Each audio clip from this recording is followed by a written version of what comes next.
എൻ്റെ പേര് ലീലാമ്മ. ഞാൻ പാലക്കാട് ജില്ലയിൽ നിന്നാണ് വരുന്നത്. എൻ്റെ അമ്മ മാതാവ് എനിക്ക് തന്ന അനുഗ്രഹങ്ങൾ പങ്കുവെക്കാൻ ഞാൻ വന്നതാണ്. എനിക്ക് ഈ കൊല്ലം വെള്ളം പറ്റിയായിരുന്നു. വേനക്ക് 400 മീറ്റർ അകലെ നിന്നാണ് ഞങ്ങൾ വെള്ളം എടുത്തുകൊണ്ടിരുന്നത്. ആ വെള്ളം പറ്റിപ്പോയി. അപ്പോൾ ഞാൻ കരയുകയും അമ്മയോട് പ്രാർത്ഥിക്കുകയും ചെയ്തു. അതിൻ്റെ ഫലമായി അമ്മ എൻ്റെ ഭവനത്തിൻ്റെ അടുത്ത് വന്ന് ഇതാണ് കുഴൽക്കിണറിന് കണ്ട സ്ഥാനമെന്ന് അമ്മ പറയുന്നതും കൈ നീട്ടുന്നതും ഞാൻ കാണുകയും കുഴൽക്കിണറടിക്കാൻ വന്ന ആള് കുഴൽക്കിണറടിച്ചപ്പോൾ 55ാമത്തെ അടിക്ക് വെള്ളം കിട്ടി. ഞങ്ങൾക്ക് 280 അടിയാണ് അവിടെ സ്ഥാനക്കാരൻ പറഞ്ഞു വെച്ചത്. അപ്പോൾ 1,60,000 രൂപ വേണമായിരുന്നു. അമ്മ വന്ന് ഇതെല്ലാം പറഞ്ഞു കഴിഞ്ഞപ്പോൾ കുഴൽക്കിണറിന് 26,000 രൂപ മാത്രമാണ് എനിക്ക് ആയത്. ഇതുപോലൊരു അത്ഭുത കൃപ ഞങ്ങളുടെ നാട്ടിൽ ആർക്കും അമ്മ കൊടുത്തിട്ടില്ല. 4 കുഴൽക്കിണറടിച്ചിട്ട് വെള്ളമില്ലാതെ കരയുന്നത് ഞാൻ കണ്ടു. എന്നാൽ എൻ്റെ അമ്മ ഓടി വന്ന് എനിക്ക് വെള്ളം തന്നു. പിന്നെ എൻ്റെ ബാഗ് നഷ്ടപ്പെട്ടില്ല, മറന്നുപോയിട്ട് തിരിച്ചു കിട്ടി. അതിൽ 30,000 രൂപയും ഒരു മോതിരവും ഉണ്ടായിരുന്നു. പിന്നെ എൻ്റെ കുഞ്ഞിന് വിവാഹം നടക്കില്ലായിരുന്നു. ഒരു ടെൻഷൻ വന്ന് സങ്കടത്തിലായി.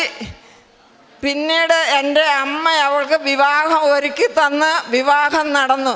2019 മുതൽ ഞാൻ ഈ കൃപാസനത്തിൽ വരുമ്പോഴെല്ലാം എൻ്റെ അമ്മയ്ക്ക് ഞാൻ തേങ്ങ, മാങ്ങ എന്തെല്ലാം ഉണ്ടോ അവിടെ അതെല്ലാം കൊണ്ടുവന്ന് കൊടുക്കും. കുരങ്ങ് ശല്യം ഭയങ്കര ശല്യമായിരുന്നു.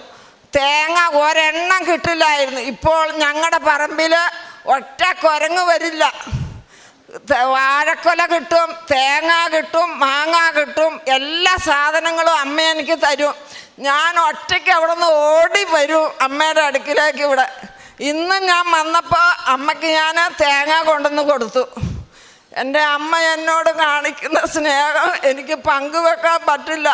അതുപോലെ അത്ഭുതങ്ങളാണ് അമ്മ നടത്തുന്നത്. ഞാൻ അവിടെ ആശ്രമത്തിൽ അവർ എന്ത് ചോദിച്ചാലും അവർ വണ്ടിയും കൊണ്ട് വന്ന് ഞങ്ങളുടെ വീട്ടിൽ വന്ന് സാധനങ്ങൾ കൊണ്ടുപോകും. എന്ത് സാധനം ചോദിച്ചാലും ഞങ്ങൾ കൊടുക്കും. ആരുമില്ല, ആമക്കളില്ല, 3 പെമ്മക്കൾ മാത്രമേ ഉള്ളൂ. അവർ കെട്ടി കഴിഞ്ഞപ്പം പറമ്പിൽ 7.5 ഏക്കർ ഭൂമിയുണ്ട്. ഇതെല്ലാം എൻ്റെ അമ്മ കാത്തു സംരക്ഷിക്കുകയാണ്. എന്നോട് ചേർന്ന് എപ്പോഴും അമ്മ എന്നോട് ചേർന്ന് പറമ്പിൽ കൂടിയുണ്ട്. ഒരൊറ്റ കുരങ്ങോ ഒരു ശല്യവും ഞങ്ങൾക്കില്ല. അപ്പം ഞാൻ എല്ലാവർക്കും എന്ത് ചോദിച്ചാലും ഞാൻ കൊടുക്കുകയാണ്. ആര് ചോദിച്ചാലും ഞാൻ അവർക്കത് കൊടുത്തിരിക്കും. അതാണ് എൻ്റെ അമ്മയുടെ സ്നേഹം. ഞാൻ ഈ കൊന്തയെടുത്ത് പ്രാർത്ഥിച്ചപ്പോൾ 2 പ്രാവശ്യം ഈ ജപമാല തിളങ്ങി. അത്രയും എൻ്റെ അനുഭവങ്ങളാണ് ഞാൻ പങ്കുവെക്കുന്നത്.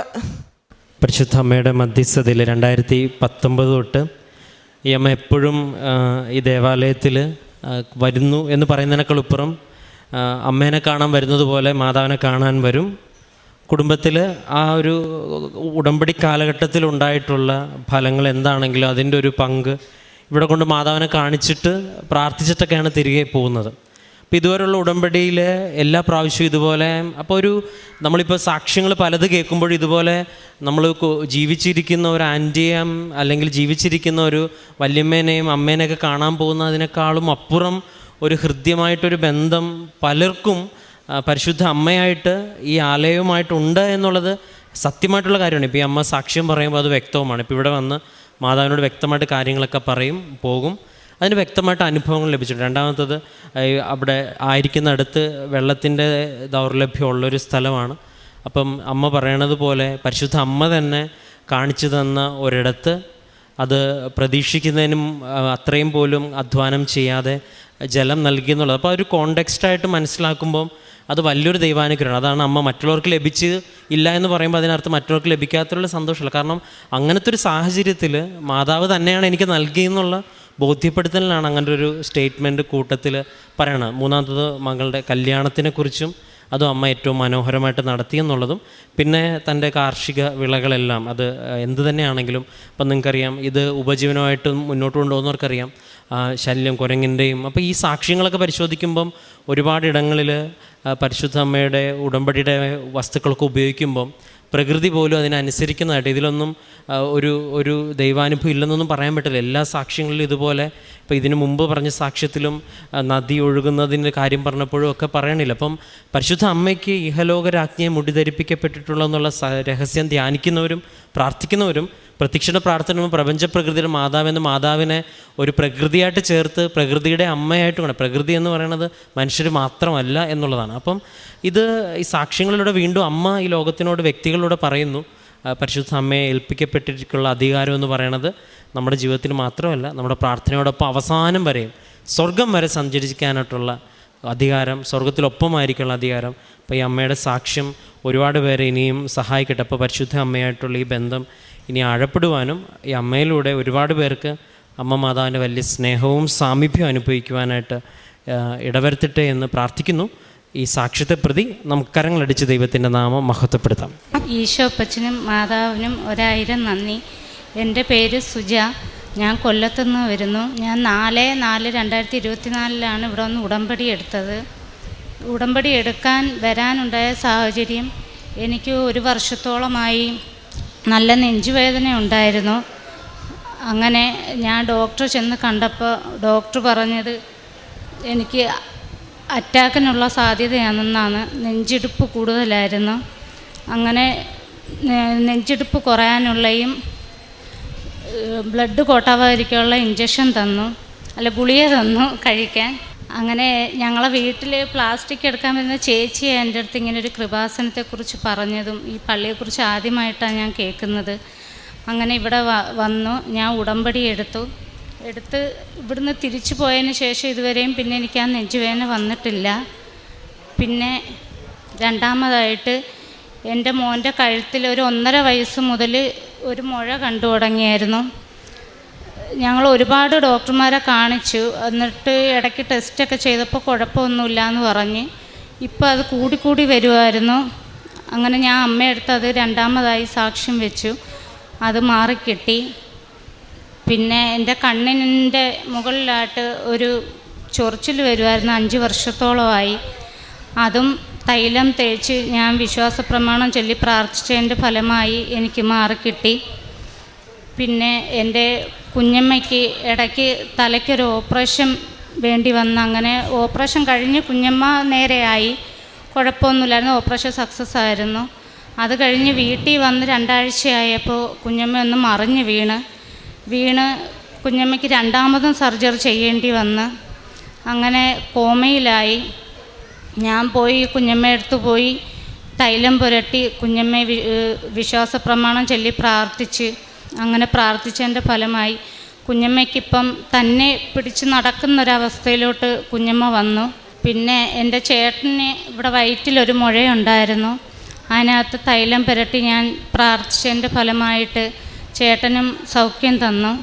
ഒരുപാട് അനുഗ്രഹങ്ങൾ തന്നിട്ടുണ്ട്, ചെറുതും വലുതുമായ ഒരുപാട് അനുഗ്രഹങ്ങൾ അമ്മ മാതാവ് തന്നു. പിന്നെ എൻ്റെ അമ്മയ്ക്ക് ഇടയ്ക്ക് സ്ട്രോക്ക് വന്നായിരുന്നു. അങ്ങനെ ബ്ലോക്ക് വന്ന് അങ്ങനെ അമ്മയ്ക്ക് ഡോക്ടറെ കൊണ്ട് കാണിച്ചപ്പോൾ ആൻജിയോഗ്രാം ചെയ്യണമെന്ന് പറഞ്ഞ് ബ്ലോക്ക് ഉണ്ടെന്ന് പറഞ്ഞായിരുന്നു. അങ്ങനെ ഞങ്ങൾ പിന്നെ പോയി മാതാവിൻ്റെ ഒരു രൂപം ഞാൻ കൊണ്ടുപോയായിരുന്നു. അമ്മ അതുമായിട്ട് പ്രാർത്ഥിക്കുമായിരുന്നു. അങ്ങനെ അമ്മയ്ക്ക് മാതാവിൻ്റെ ഒരു അനുഗ്രഹം കിട്ടി. ഞങ്ങൾ പിന്നെ സ്കാൻ ചെയ്ത് നോക്കിയപ്പോൾ അമ്മയ്ക്ക് കുഴപ്പമില്ല എന്ന് ഡോക്ടർ പറഞ്ഞ് ബ്ലോക്കെല്ലാം മാറിയെന്ന് പറഞ്ഞു. ഞാൻ അടുത്തുള്ളൊരു അനാഥാശ്രമത്തിൽ അമ്മൂമ്മമാരൊക്കെ കിടക്കുന്ന അവിടെ പോവും. പിന്നെ അവർക്ക് വേണ്ടുന്നതെല്ലാം ചെയ്യുകയും സഹായിച്ചു കൊടുക്കുകയൊക്കെ ചെയ്യും. പത്രമെല്ലാം കൊണ്ടുവന്ന് കൊടുക്കും. തൻ്റെ വീട്ടിലേക്ക് അപ്രതീക്ഷിതമായിട്ട് കടന്നു വരുന്ന ഒരാൾ തന്നോട് കൃപാസനത്തിനെക്കുറിച്ച് പറയുന്നു. കൃപാസനത്തിനെക്കുറിച്ച് അറിയുവാനായിട്ട് ഇടയാകുന്നു. കൃപാസനത്തിലേക്ക് കടന്നു വരുന്നു. അപ്പോൾ നമ്മൾ ഒരു വ്യക്തിയോട് കൃപാസനത്തെക്കുറിച്ച് അല്ലെങ്കിൽ പരിശുദ്ധ അമ്മയെക്കുറിച്ചൊക്കെ സംസാരിക്കുമ്പോൾ ആ വ്യക്തിയുടെ ജീവിതത്തിലും അവരുടെ കുടുംബത്തിലും അത് വലിയ മാറ്റത്തിനും അഭിഷേകത്തിനും അനുഗ്രഹത്തിനും ഇടവരുകയാണ്. അതുമാത്രമല്ല, അത് പങ്കുവെക്കുന്ന വ്യക്തി ഈശോയുടെ പ്രേക്ഷിത പ്രവർത്തനത്തിൽ പങ്കുചേരുക കൂടെയാണ്. താൻ അറിഞ്ഞ ദൈവത്തെ മറ്റൊരു വ്യക്തിക്ക് പറഞ്ഞു കൊടുക്കുവാനായിട്ട്, താൻ തന്നെ ദൈവത്തിൽ ആഴപ്പെടുവാനായിട്ടും അറിയാത്തൊരു വ്യക്തിയെ ദൈവത്തെ അറിയിക്കുവാനുമായിട്ടുമൊക്കെ ഒരു വ്യക്തി തൻ്റെ ജീവിതത്തിൽ സമയം കണ്ടെത്തുമ്പോൾ, അതിന് സാഹചര്യങ്ങൾ ഒരുക്കുമ്പോൾ നമ്മുടെ ജീവിതം ദൈവകൃപയാൽ നിറയപ്പെടുന്ന ജീവിതമായിട്ട് മാറുകയാണ്. ഈ സഹോദരി തൻ്റെ ജീവിതത്തിലും തൻ്റെ കുടുംബത്തിലുമൊക്കെ ലഭിച്ച ഒത്തിരിയേറെ സൗഖ്യങ്ങൾ പങ്കുവെക്കുമ്പോൾ ഈ കുടുംബത്തോട് ചേർന്നുകൊണ്ട് പരിശുദ്ധ അമ്മയ്ക്കും തിരുക്കുമാരനും നമുക്ക് നന്ദി പറഞ്ഞുകൊണ്ട് ഇരു കരങ്ങളും അടിച്ച് ദൈവനാമത്തെ മഹത്വപ്പെടും.